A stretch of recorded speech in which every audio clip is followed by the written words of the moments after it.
Bismillahirrahmanirrahim. Coba kita cek dulu ya. Saya isi dulu ya.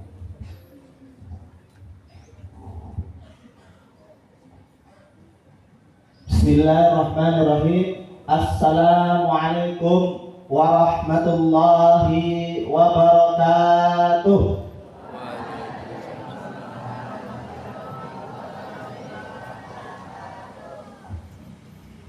Sarapan belum? Belum. Sama berarti. Sejak dulu. Ya. Coba yang putra. Selamat pagi. Waduh, ini generasinya harusnya dibangkitkan dari tidurnya. Coba selamat pagi. Gerakkan tangannya. Pagi. Ya, siap ya? Ya.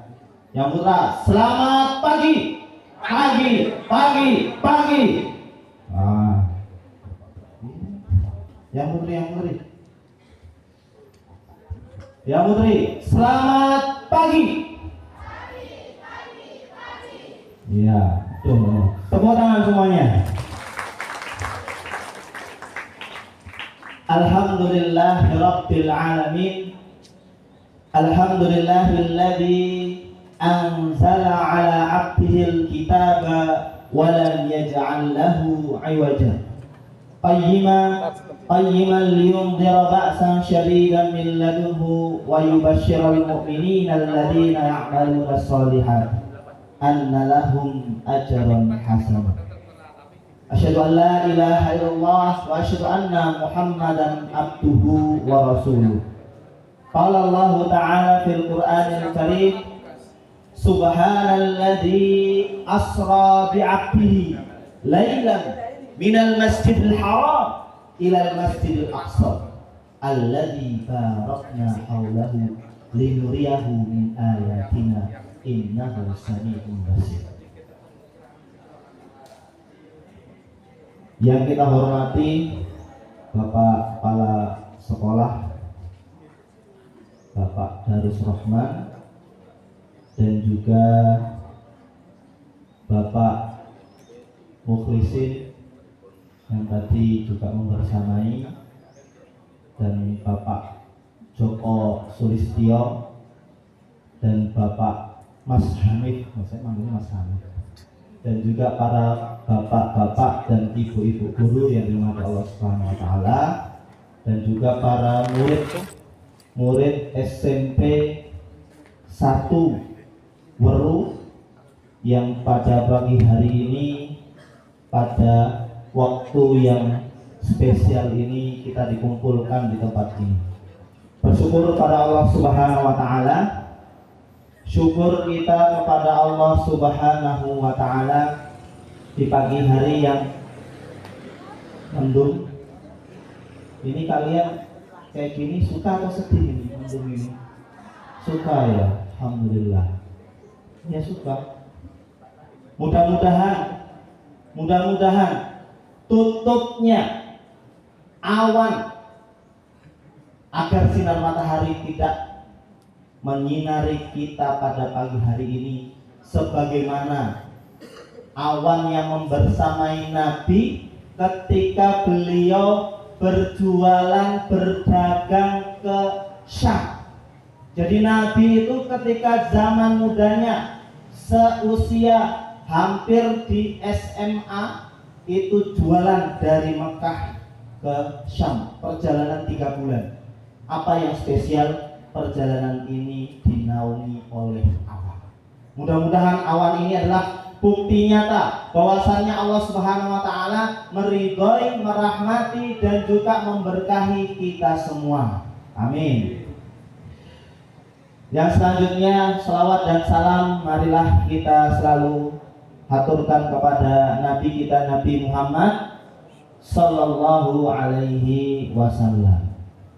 Ini kalau disebut nama Nabi, tolong diulang atau kita sholawat. Tahu sholawatnya Nabi tahu? Gimana caranya? Sallallahu alaihi wasallam. Gimana jawabnya? Sallallahu alaihi wasallam. Karena ada sebuah hadis yang menyebutkan orang yang paling pelit, tahu enggak orang yang paling pelit? Aqhalun nas man zukirtu indahu wa lam yusalli alayya salatan. Orang yang paling pelit itu bukan dia punya uang kemudian enggak bagi-bagi sama temannya. Dia punya makanan tidak bagi-bagi sama temannya, bukan. Orang yang paling pelit kata Kanjeng Nabi adalah mereka yang ketika disebut namaku dia tidak bersolawat kepadaku. Nah, hati-hati ya. Jadi kenapa kita memperbanyak solawat? Kalau yang pertama kita banyak syukur pada Allah Subhanahu Wa Taala. Kalau yang selanjutnya kita selawat ini bentuk syukur kita kepada Kanjeng Nabi. Kalian kalau pergi ke Solo kemana ya? Ke Sriwidari, tidak tahu tempatnya, atau toko atau warung sesuatu, kemudian kalian tanya, naik kendaraan, tanya, Pak, Sriwidari sebelah mana?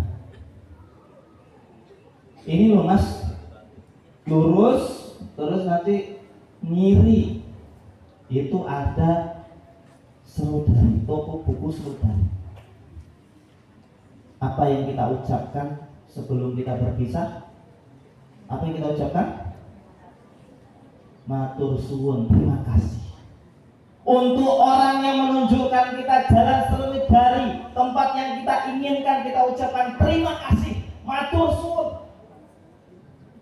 Apalagi pada orang yang menunjukkan kita surganya Allah Subhanahu Wa Taala, maka beliau harus wajib bagi kita untuk bersyukur.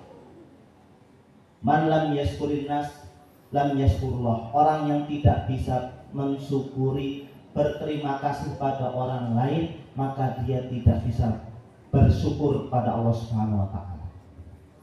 Nah ini hati-hati ya.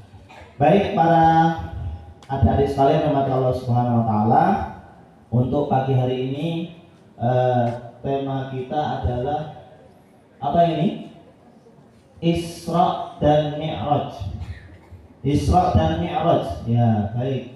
Isra dan Mi'raj ini kalau tadi sudah dibacakan oleh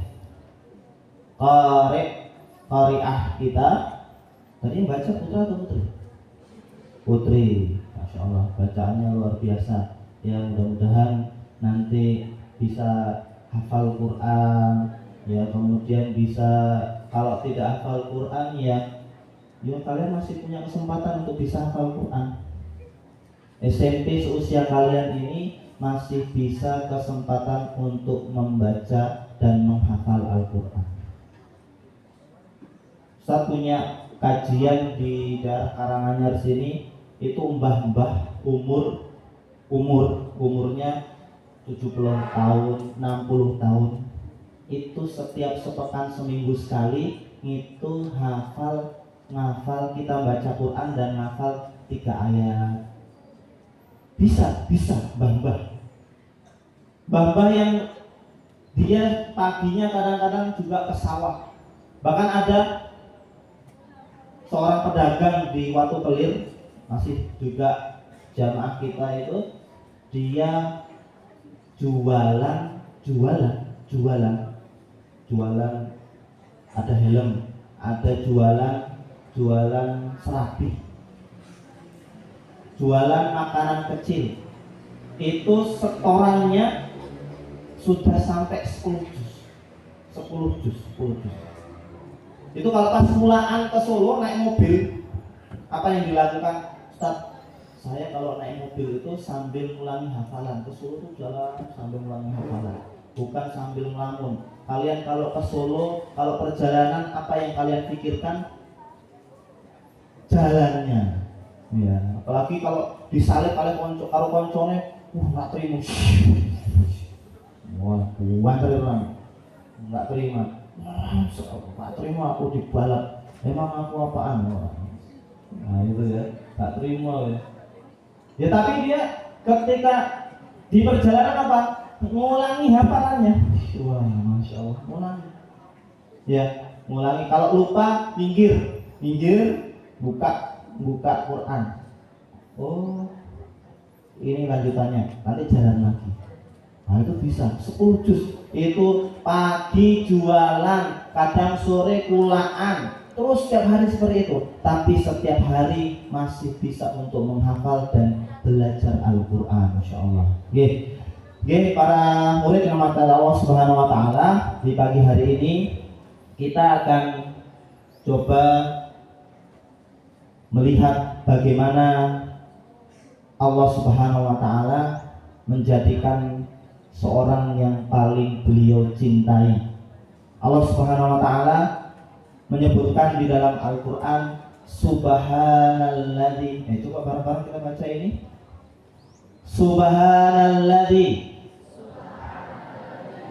Subhanalladzi asra bi'abdihi lailan minal masjidil harami ilal masjidil aqsa alladzi barakna haulahu linuriyahu min ayatina innahu sami'ul basir. Baik para santri, santri sini biasa santri, enggak apa-apa, santri juga boleh lah. Ya para murid yang dirahmati Allah Subhanahu Wa Taala, Allah Subhanahu Wa Taala menyebutkan pada ayat ini, ya ini kita langsung belajar dari Al-Quran surat Al-Isra ayat pertama. Allah memulai surat Al-Isra dengan menyebutkan Subhanalladzi. Subhanalladzi, apa artinya subhana? Ada namanya subhan. Subhan. Memang ada namanya subhan enggak? Enggak ada. Oh, enggak ada. Ini namanya apa? Utama. Subhan ya. Ya. Oh. Apa namanya? Oh, Mandalika. Mandalika saya kenal itu. Saya ini aslinya dari NTB. Tahu NTB? Mana itu? Ya, Lombok. Saya lahirnya di Lombok. Oh, jangan dipikirkan Lombok hijau. Ya. Agak pedas ya, menang. Ya, saya lahir, Allah lahirkan, takdirkan saya lahir di Lombok, di Pulau Lombok yang sekarang ada Mandalika itu. Sirkuit internasional buat balap-balapan. Di Weru nggak ada. Coba tunjuk, ada di Weru? Oh, nggak ada toh? Di sana itu ada, internasional itu, sirkuit internasional Mandalika. Orang-orang luar negeri datang dan kebut-kebutan di sana. Kalian kalau yang ahlinya pengen kebut-kebutan, silahkan datang ke Lombok untuk menjadi pembalap yang sejati. Ya, bukan pembalap di jalan-jalanan. Baik. Allah Subhanahu Wa Taala menyebutkan pada ayat ini Subhanalladzi. Apa artinya subhan? Apa artinya? Subhan itu adalah Maha suci Allah Subhanahu Wa Taala. Subhanallah. Berarti kita bertasbih. Subhanallah, segala puji bagi Allah. Maha suci Allah Subhanalladzi itu Allah Subhanahu Wa Taala menyebutkan pada ayat ini segala puji itu milik Allah dan Allah suci dari segala yang tidak baik. Apa tandanya? Allah Subhanahu Wa Taala ini memiliki kemampuan yang luar biasa. Kalian lihat di langit ini, coba kalian lihat di langit ini berapa tiang yang ada di langit. Kalian lihat di langitnya ada tiangnya enggak? Ada tiangnya enggak langit ini? Oh, ada. Enggak ada. Ini bangunan-bangunan sekolah kalian ini, bahkan gazebo yang modelnya kecil itu pakai tiang. Ini lihat langit sepanjang mata memandang nggak ada tiangnya. Langit Allah ciptakan tanpa tiang. Ciptakan tanpa tiang ini adalah dasar kekuasaan Allah Subhanahu wa taala. Tanda kekuasaan Allah Subhanahu wa taala. Coba kemudian kalau ada sinar matahari ini kalau diukur ada berapa watt? Kalian punya lampu di rumah ada berapa watt? 5 watt. Berapa watt? 50, 70. Ini coba matahari berapa watt? Yang disinari semua seluruh alam ini Allah sinari tanpa sedikit pun Allah minta kalian untuk bayar. Allah nggak minta kita untuk bayar. Ya baik, kita sedikit membahas berkaitan dengan subhana. Apa artinya subhana? Subhana adalah maha suci Allah Subhanahu wa taala dari suatu yang tidak mungkin dan itu negatif. Kenapa demikian? Ya.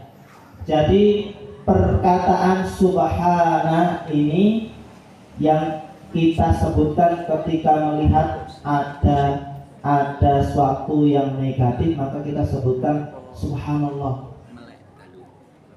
Bapak dan ibu guru ketika menemukan murid-muridnya susah untuk diatur, kemudian ucapkan subhanallah, subhanallah. Subhanallah itu maksudnya apa? Ini anak nakal bukan karena dia ini ditakdirkan Allah nakal, tidak. Ini anak gak bisa diatur bukan karena dia ini pengen seperti itu, tetapi itu adalah ada pesan dari Allah Subhanahu wa taala agar para guru dan bapak ibu guru mendidik lebih maksimal.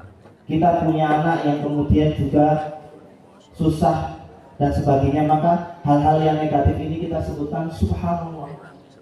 Kenapa di ayat ini disebutkan subhanallah?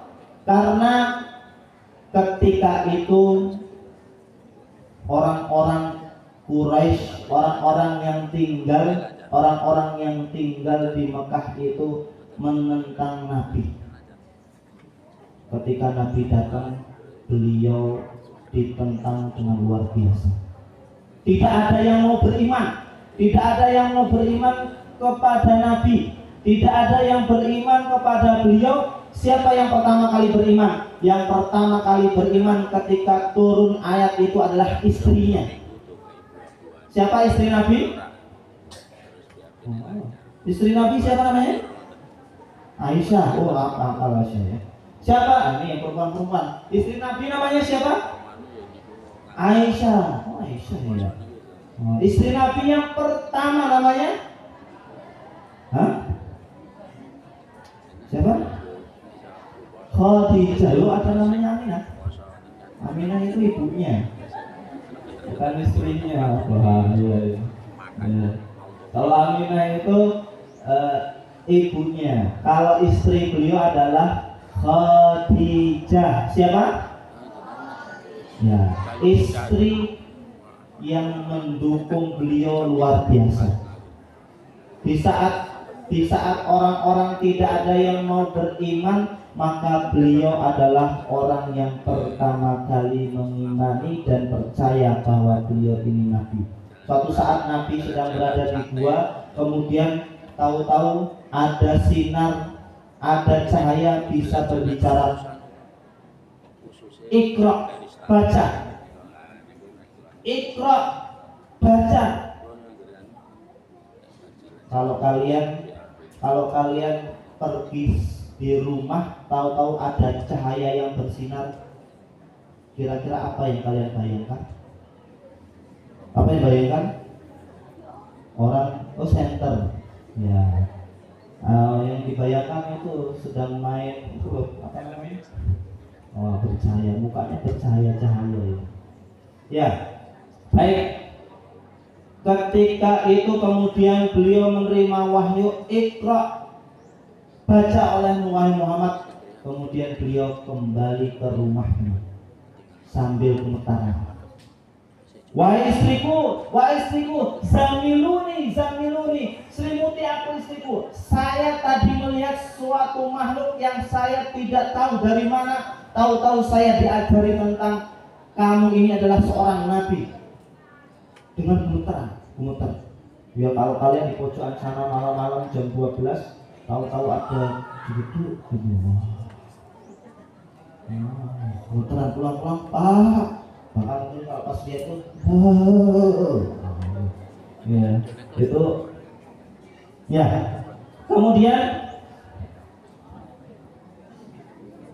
Kemudian disebutkan pada kita cepatkan saja ya, ini dengan orang yang pertama kali mempercayai beliau itu adalah istrinya. Di saat tidak ada satu orang pun mengimani dan percaya kepada beliau. Nah, di tahun ke-10 istrinya ini meninggal dunia. Istri beliau Khadijah meninggal dunia. Bahkan ketika beliau ini meninggal dunia, sempat berwasiat kepada suaminya, wahai suamiku, wahai Nabi, kalau seandainya engkau ini adalah seorang nabi dan engkau butuh dakwah, karena yang menopang dakwah beliau adalah istrinya. Seandainya engkau butuh dana, seandainya engkau butuh harta, habiskan harta yang saya miliki, karena Khadijah ini adalah orang yang kaya, saudagar kaya. Kemudian istrinya ini melanjutkan, kalau seandainya nanti aku mati dan ternyata engkau masih butuh untuk dakwah ini, silahkan. Jasadku, tulang-tulangku kau gunakan bisa untuk berdakwah. Nah, ini luar biasa.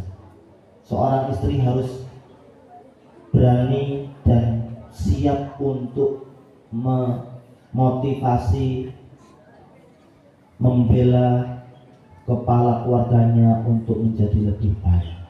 Ya baik para murid rahmat Allah Subhanahu wa taala, ini subhanallah itu untuk melihat suatu yang negatif. Apa? Ketika itu Nabi sedang sedih meninggal istrinya yang menjadi pembela ketika dakwah dan mengimani pertama kali. Yang kedua, istrinya meninggal, pamannya juga meninggal. Pamannya siapa? Pamannya Abu Thalib juga yang membela dia. Ingat, Nabi itu ketika lahir tidak punya bapak. Nabi lahir itu keadaan yatim. Kemudian ketika kecil baru umur 6 bulan, ada yang mengatakan 2 tahun, ibunya juga meninggal dunia. Jadi apa pesan yang dapat kita ambil di sini? Seorang anak kalian ini sekarang yang punya orang tua, punya bapak guru, ibu guru, kalian betul-betul jaga dan hormati mereka sebelum mereka tidak ada. Sebelum mereka pergi meninggalkan kalian, sebelum orang tua kita ini meninggalkan kita. Dan ingat, orang tua kita tidak selamanya membersamai kita. Orang tua kita tidak selamanya membersamai kita. Kalian juga bapak ibu guru kalian di sini, mumpung ada orang tua kalian yang ngajari kalian, yang ngarahin kalian, kalian jadilah anak-anak yang betul-betul hormat kepada guru-guru dan orang tua kita. Ketika mereka tidak ada, baru kita nyesel. Ketika orang tua sudah tidak bersama kita, kita kemudian sedih mencari dan tidak ada yang kemudian kita mintai nasihat. Maka pesannya di sini adalah jadikan orang-orang tua kita, guru-guru kita ini betul-betul orang-orang yang kita hormati dan hargai. Yang selanjutnya di situ disebutkan subhanalladzi asra bi 'abdihi. Allah kemudian apa? Memberikan Nabi itu kabar gembira. Nabi sedih ditinggal oleh istrinya, ditinggal oleh pamannya. Nabi kemudian diajak oleh Allah Subhanahu wa taala apa? Piknik. Nah, kalau kalian pikniknya kemana? Halo? Halo? Coba, coba. Tepuk satu, tepuk satu, tepuk dua, tepuk tiga, satu, tiga. Baik. Kalau kalian biasanya kalau piknik kemana? Hah? Kemana? Gunung Kidul? Mana? Wah, itu ya. Jadi Nabi ternyata juga piknik. Kalau kalian mau piknik, piknik seperti Nabi. Nabi itu pikniknya enggak dekat, jauh. Kemana? Allah jalankan beliau dari Masjidil Haram ke Masjidil Aqsa. Berapa jarak Masjidil Haram ke Masjidil Aqsa? 1.500 km. Kalau pakai mobil itu jalannya 15 jam. 15 jam itu sini kemana? Ada yang pernah berjalan 15 jam? Kalau saya biasa, saya kalau pulang ke Lombok itu naik bis dari Solo ke Lombok itu 30 jam. 30 jam nanti naik bis, bisnya naik kapal, kapal turun lagi di Bali. Jadi ke Bali itu biasa, sering ke Bali, ya. Jadi kalian nggak usah jalan-jalan ke Bali, itu biasa aja tempatnya. Kalau jalan-jalan ke Lombok aja yang agak jauh dan lebih bagus pantainya. Itu 30 jam gitu. Nah, ini Masjidil Haram ke Masjidil Aqsa itu berapa? 1.500 km. Itu 15 jam. Nah, tapi Nabi Allah perjalankan cuma 1 malam. 1 malam kok. Asra bi abdihi, yang memperjalankan Nabi. Asra itu artinya perjalanan malam. Kalau kalian jalan-jalan mau kemana? Mau asra. Asra itu artinya jalan-jalan malam. Nah, jalan-jalan malam itu mau asra. Mau kemana? Asra. Nah, gitu nanti kalau ditanya mau kemana? Ayo asra, asra. Asra itu apa? Perjalanan malam. Kalau kalian jalan-jalan di waktu malam itu namanya asra atau isra, perjalanan malam hari. Nah, itu Nabi diperjalankan dalam 1 malam dari Masjidil Haram ke Masjidil Aqsa. Masjidil Aqsa ada di mana? Masjidil Aqsa ada di mana? Halo?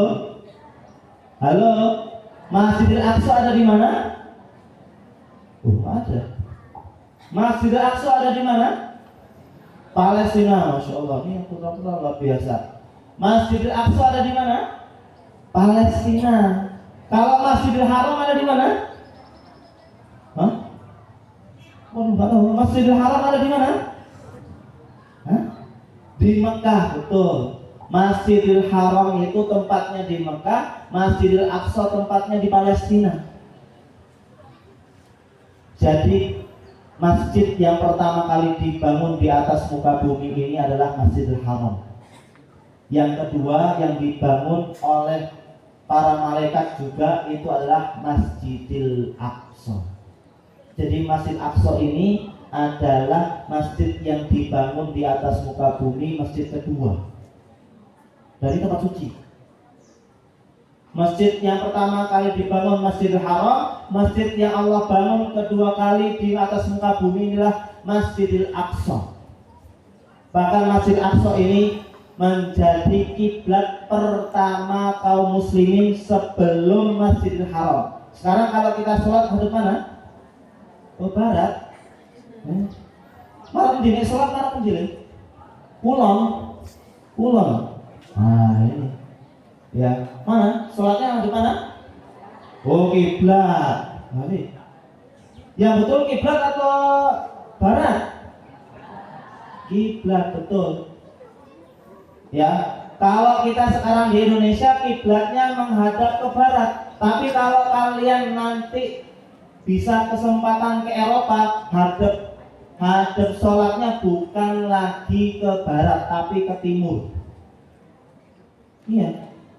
Dulu pas zaman saya kuliah juga di daerah Afrika. Dulu pernah kuliah di Afrika juga, maksudnya di daerah Afrika Utara. Nah, jadi di sana saya bangga. Kenapa? Saya termasuk orang kulit putih. Ya, jadi kayak gini ini masih putih itu. Ya, gini ini putih. Di sana Afrika, wah, masya Allah, Afrikanya itu luar biasa ya, warnanya hampir seperti apa ya? Pokoknya gitulah. Iya, itu saya bangga. Afrika ya, ya, ya masih. Ya kalau kalian dulu ketemu juga dengan beliau siapa kakak kelas kita itu Ustaz Adi Hidayat. Nah, Ustaz Adi Hidayat itu kakak kelas kita dulu kan, bola bareng, makan bareng, ya jalan-jalan bareng. Nah itu beliau lah kakak kelas kita dulunya di sana. Baik, itu apa? Sholatnya itu hadap mana? Sholatnya itu hadap ke timur, bukan ke barat. Jadi kalau ini Masjidil Haram, kalau kalian hadapnya ke barat, saya hadapnya ke timur. Jadi kalau ditanya sholat hadap mana, hadapnya ke kiblat, bukan ke barat. Nah itu ya, salah itu. Ya, baik. Ya, kemudian Masjidil Aqsa ini kiblat pertama. Masjidil Aqsa masjid kedua, tapi kiblat pertama. Itu ada cerita menarik. Ketika Nabi berada di Mekah, ada sahabat sholat, terus tahu-tahu kiblatnya suruh pindah. Qad nara taqalluba wajhika fis sama' falanwalliyannaka qiblatan tardhaha fawalli wajhaka syatral masjidil haram. Ketika sholat zuhur, para sahabat sholat, ada perintah untuk memindahkan kiblat ke Masjidil Haram. Akhirnya apa? Sholatnya pindah. Jadi di situ ada masjid namanya Masjid Kiblatain, masjid yang di situ dilakukan 2 sholat waktu. Jadi 1 sholat tapi kiblatnya 2, karena pas turunnya ayat. Ya, kita lanjutkan. Allah Subhanahu Wa Taala asra bi abdihi lailan minal Masjidil Haram. Allah memperjalankan hambanya dari Masjidil Haram ke Masjid Aqsa linuriyahu min ayatina, untuk menjadikan tanda-tanda kebesaran kita. Sebelum ini kita akhiri, ya, apa yang menjadi inti dari Isra Mi'raj? Ada yang tahu apa inti dari Isra Mi'raj? Perjalanan dari Masjidil Haram ke Masjidil Aqsa. Yang kedua adalah intinya apa? Bahwasanya ketika Nabi berjalan dari Masjidil Haram ke Masjidil Aqsa, kemudian naik ke langit yang ke-7, itu menerima perintah untuk sholat. Kalian masih sholat? Coba yang pagi ini sholat subuh, angkat tangan. Oh, banyak ya. Yang putri sholat subuh. Wah, ya, terus. Yang sholat subuhnya di masjid berjamaah. Wah, bikin. Yang perempuan ada sholat masjidnya, sholat subuhnya di rumah, di masjid. Oh, 1 orang, masya Allah. Iya. Ini tidak ada ini. Wah, ya. Sholat, ya, perintah yang paling utama ketika Isra dan Mi'raj itu adalah sholat. Awal diwajibkan sholat adalah setelah Isra dan Mi'raj. Berapa rakaat? 5 rakaat. Oh, pinter. 50, ya 50, kemudian diskon sampai 5 kali dalam sehari semalam. Coba kalau kita bayangkan, nih sholat sehari semalam 50 waktu, gimana caranya? Setiap 1 jam sholat 2 kali. Ini sudah ada 1 jam, berarti kita harusnya sholat 2 kali. 2 kali sholat, atau ada lagi belum selesai pelajarannya, Allahu Akbar. Oh, sholat setengah jam sekali sholat. Lah kan 24 jam 24 jam 50, berarti 2,5 jam sekali sholat. Wah, itu masya Allah, nggak ada waktu tidur. Pas enak tidur, Allahu Akbar, sholatnya tuh. Ini alhamdulillah Allah berikan kita diskon 5 kali 5 waktu dalam sehari semalam. Dan yang paling luar biasa, kewajiban sholat itu Allah berikan SK-nya langsung kepada Nabi. Kalau puasa Allah cuma menitipkan kutiba alaikumusiyam, tapi kalau sholat langsung, wahai Nabi, ayo sini terima SK sholat dari saya. Contoh itu Pak Joko tadi katanya mau ada pertemuan, ini mau ada SK, ambil langsung SK-nya. Ketika SK-nya ini diambil langsung, berarti itulah penting. Artinya sholat ini akan menjadi suatu hal yang sangat penting dalam kehidupan kita. Maka pesan kepada para murid sekalian, jangan pernah tinggalkan sholat. Jangan pernah kalian tinggalkan sholat sedikit pun, karena sholat ini akan menjadi patokan kita. Kita ini punya kesempatan masuk surga itu dari sholat. Orang yang tidak sholat selama hidupnya, maka ulama menyebutkan dia kalau sudah mati tidak perlu disolatkan. Hati-hati, yang tidak pernah sholat nanti kalau mati tidak perlu disolatkan. Mohon maaf, sama seperti halnya kalau kita punya ayam, kalau kita punya kucing. Apakah ayam dan kucing sholat? Dia tidak sholat. Kalau mati perlu disolatkan? Tidak perlu. Maka ini bukan untuk kita menjadi wah kalau gitu, tapi menjadi motivasi buat kita semua. Mari kita sholat agar kita nanti ada orang-orang yang menyolatkan kita dan mendoakan kita. Dan sholat ini menjadi hal yang utama, menjadi pintu-pintu di antara pintu surga. Sholat itu salah satu dari pintu surganya kita.